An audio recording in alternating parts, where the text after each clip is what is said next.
Ya, assalamualaikum warahmatullahi wabarakatuh. Anak-anakku, berikut ini adalah video tentang pembahasan tugas misi untuk lapisan bumi bab 5 ya. Kita akan bahas di sini bersama-sama. Oke. Untuk ini saya harap kalian sudah mengerjakannya dan sudah ditandatangani oleh orang tua. Kemudian akan langsung saya bahas tentang lembar belajar untuk peningkatan literasi dan pengetahuan lapisan bumi ya. Oke, yang pertama adalah yang A untuk lapisan bumi. Ya. Nomor 1, perhatikan gambar berikut. Gambar berikut adalah gambar lapisan bumi ya. Berdasarkan gambar di samping, bagian-bagian yang ditunjukkan oleh huruf A. Huruf A itu adalah atmosfer, yang B itu adalah kerak bumi, yang C itu adalah selimut bumi, yang Do itu adalah inti bumi ya. Oke, yang nomor 2, apa saja komponen utama penyusun bumi? Ya, komponen utama penyusun bumi itu adalah atmosfer, litosfer, dan hidrosfer. Kemudian yang nomor 3, bagian bumi yang tersusun atas es itu disebut dengan kriosfer. Sedangkan yang nomor 4, bagian bumi yang berfungsi sebagai tempat berlangsungnya kehidupan itu adalah biosfer. Oke, sekarang lanjut yang B ya. B, atmosfer. Yang nomor 1, arti kata dari atmosfer ya, itu adalah atmosfer adalah lapisan bumi yang berupa uap atau bisa juga diartikan sebagai lapisan gas yang menyelimuti bumi. Kemudian yang kedua, pada awalnya komposisi penyusun atmosfer berasal dari letusan gunung berapi yang tersusun atas zat gas, nitrogen dan CO2, nitrogen dan karbon dioksida.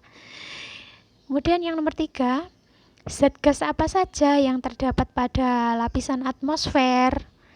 Zat gasnya adalah terdiri dari hidrogen yang paling banyak 78%, kemudian oksigen 21%, kemudian yang 1% itu adalah lain-lain seperti argon, CO2, nitrogen, neon, helium, metana, kripton, ozon, dan oksigen. Itu ya nomor 3. Sekarang yang nomor 4, zat padat yang terdapat pada lapisan atmosfer adalah partikel debu.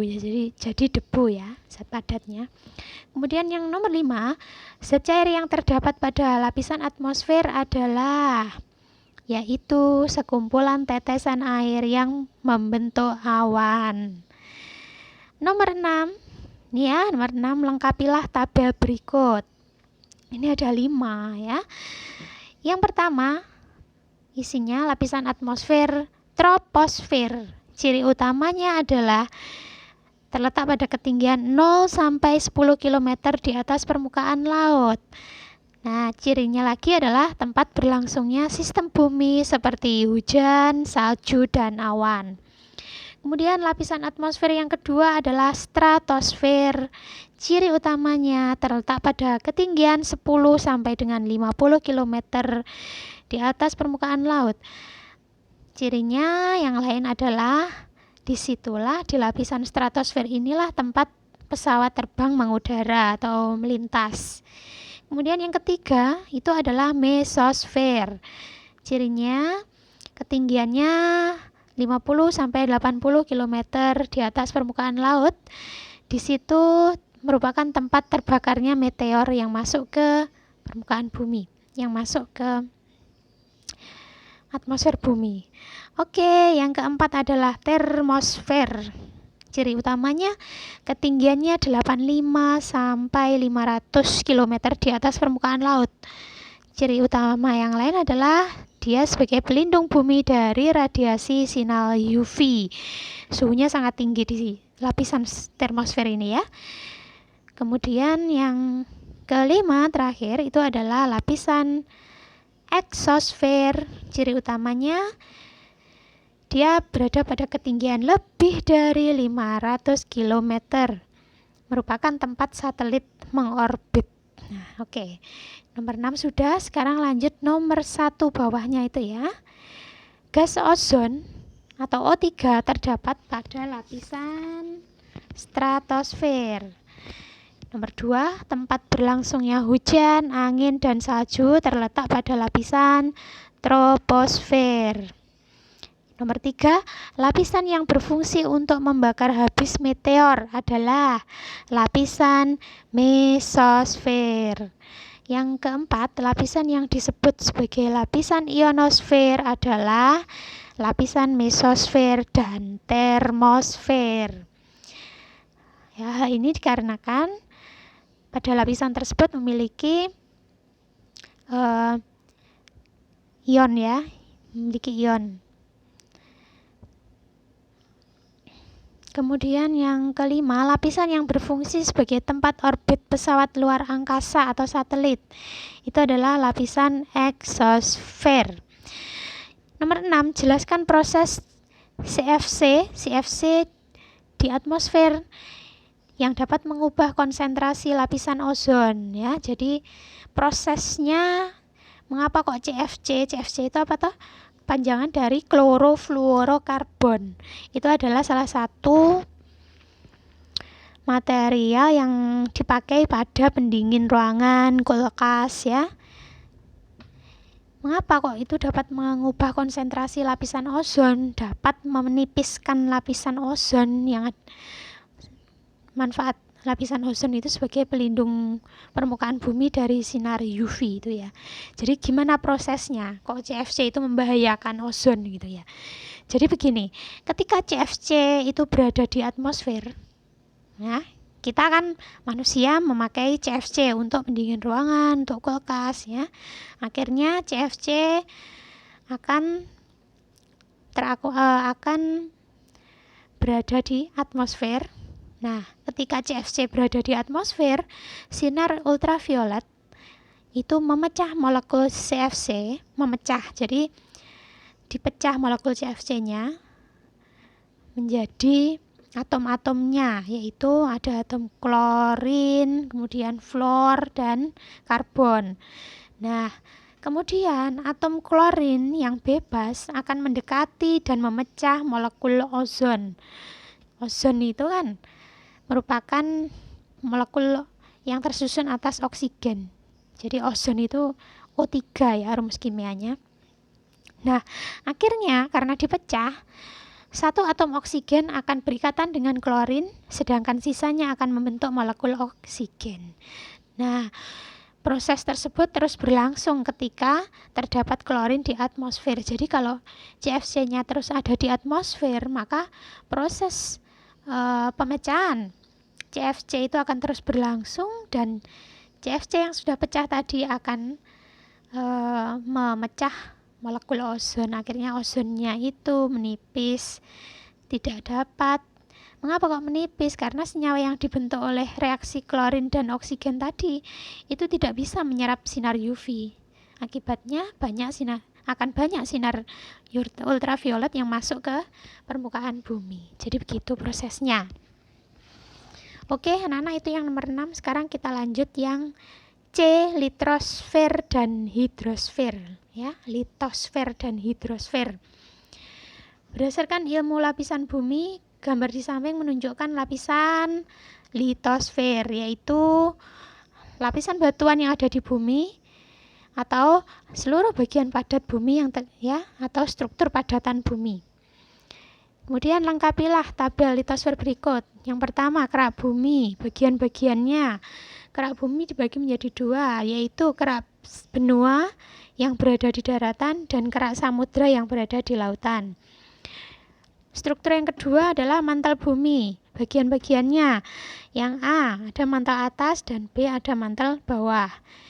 Nomor 3, inti bumi atau core. Bagian-bagiannya, inti luar atau outcore berupa cairan pekat. Yang B, inti dalam atau incore, itu sifatnya pekat hampir menyerupai padatan. Yang ketiga, jelaskan perbedaan lapisan granitis dan basaltis. Granitis itu lapisan bumi yang kaya akan batuan granit. Lapisan ini tidak dijumpai di dasar samudra. Kemudian lapisan basaltis itu adalah lapisan yang kaya akan material basal ya. Oke, nomor 4. Jelaskan 3 pembagian batuan penyusun kerak bumi. Jadi dibagi menjadi 3, yaitu ada batuan sedimen, kemudian ada batuan beku dan batuan metamorf. Itu ya. Kemudian lanjut ke nomor 5. Teori pergerakan benua atau continental drift. Siapa penemu teori tersebut? Penemunya adalah Albert Wegener. Kemudian beri penjelasan singkat tentang teori tersebut.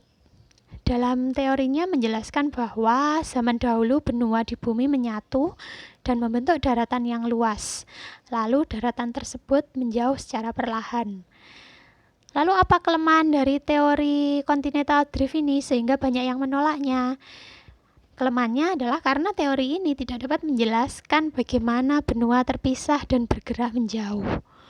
Nomor 6, teori pergerakan dasar laut atau sea floor spreading. Siapakah penemu teori tersebut? Penemunya adalah Harry Hess ya. Berikan penjelasan singkat tentang teori tersebut. Jadi Harry Hess itu menjelaskan bahwa di bawah kerak bumi tersusun atas material yang panas.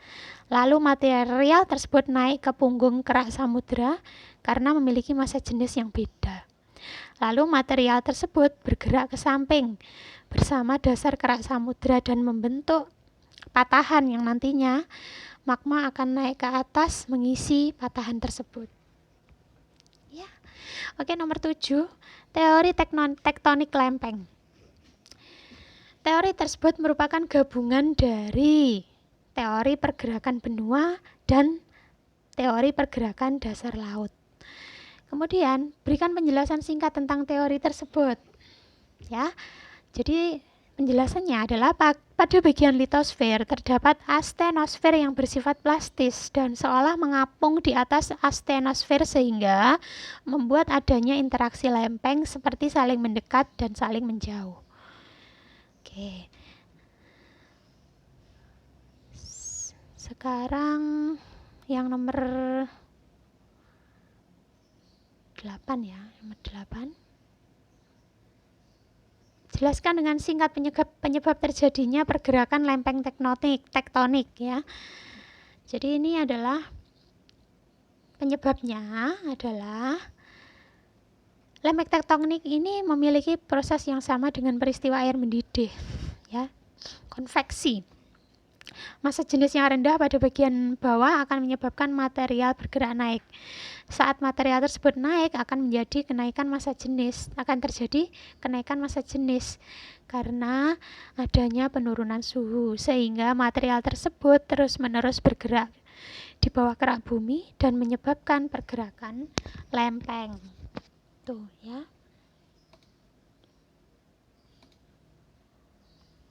Oke, nomor 9, berikan penjelasan tentang gempa bumi dan berikan macam-macam pengelompokan gempa bumi berdasar penyebabnya. Jadi, gempa bumi itu adalah getaran yang terjadi karena lempeng bergerak atau patah dan merambat melalui material bumi. Bisa merambat melalui batuan ya atau air. Kemudian berikan macam-macam pengelompokan gempa bumi. Ada gempa tektonik, ada gempa vulkanik. Kalau tektonik itu adalah gempa yang terjadi akibat gerakan pada lempeng. Sedangkan vulkanik itu ada gempa yang terjadi akibat adanya aktivitas gunung berapi. Oke, nomor 10. Berikan langkah-langkah yang dapat kita lakukan untuk keselamatan diri dan masyarakat saat tempat yang kita tempati itu terguncang gempa bumi. Ya, ketika dalam ruangan, cari perlindungan dan dari reruntuhan. Saat di luar ruangan, tetaplah di luar ruangan dan menjauh dari bangunan yang berpotensi runtuh. Saat di dalam kendaraan, keluar dan cari tempat terbuka, menjauh dari pantai, karena berpotensi tsunami dan menjauh dari daerah rawan longsor. Oke, nomor 11, bagaimana proses terbentuknya gunung berapi ya. Jadi beberapa gunung berapi terbentuk karena tabrakan dua lempeng. Lempeng yang massa jenisnya besar akan menekuk ke bawah lempeng yang massa jenisnya rendah, akhirnya akan terbentuk gunung berapi. 12. Berikan penjelasan tentang apa saja yang dikeluarkan oleh gunung berapi saat meletus. Jadi yang dikeluarkan gunung berapi saat meletus adalah magma dan material padat, cair dan gas. Material pada gunung berapi seperti batuan dan mineral ya. Material cair seperti lahar yang bercampur dengan batuan, air dan material-material gas seperti H2S, SO2, NO2 ya. Letusan gunung berapi juga menghasilkan awan panas. Nomor 13. Itu ada gambar siklus air. Yang A, siklus air, siklus yang terjadi pada gambar di atas terjadi pada lapisan apa? Ya, pada lapisan troposfer. Jelaskan proses yang terjadi pada siklus yang ditunjukkan gambar di atas. Ya, jadi panas matahari akan menguapkan air yang berada di laut. Uap tersebut akan berkumpul di angkasa dan mengembun. Jika awan sudah tidak dapat menampung uap air, maka akan terjadi hujan dan mengisi cadangan air. Tuh.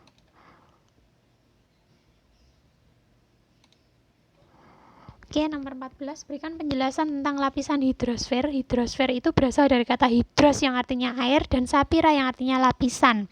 Jadi, hidrosfer adalah lapisan air yang menyelimuti bumi. Apa saja yang termasuk ke dalam lapisan hidrosfer? Hidrosfer tidak hanya meliputi perairan yang luas seperti laut dan samudra. Hidrosfer juga meliputi air di danau, sungai, air tanah, dan uap air. Baik, itu ya penjelasan tentang tugas misi lapisan bumi ya. Silakan dicocokkan, semoga bermanfaat. Wassalamualaikum warahmatullahi wabarakatuh.